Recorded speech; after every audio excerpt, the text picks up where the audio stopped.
নমস্কার। বিশ্বকবি রবীন্দ্রনাথ ঠাকুরের হঠাৎ দেখা। রেলগাড়ির কামরায় হঠাৎ দেখা।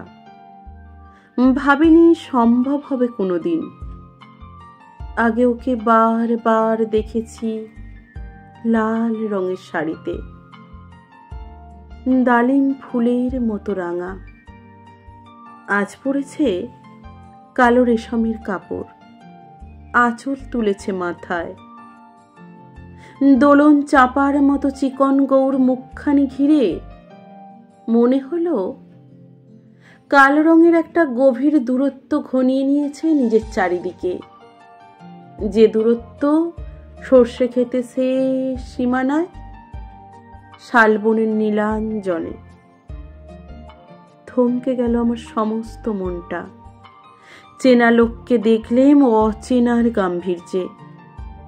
হঠাৎ খবরের কাগজ ফেলে দিয়ে আমাকে করলে নমস্কার।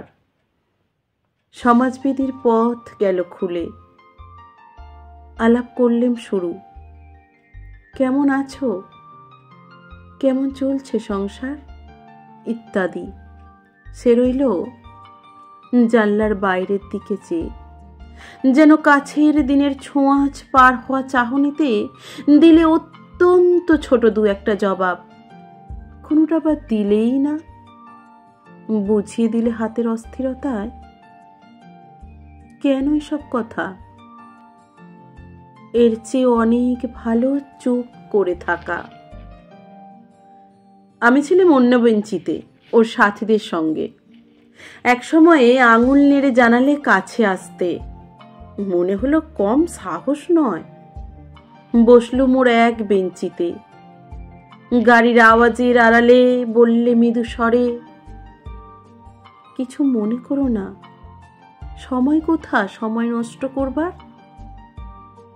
আমাকে নামতে হবে পরের স্টেশনে। দূরে যাবে তুমি, দেখা হবে না আর কোনো দিনই। তাই যে প্রশ্নটার জবাব এত কাল থেমে আছে, শুনবো তোমার মুখে। সত্য করে বলবে তো? আমি বললেম বলবো।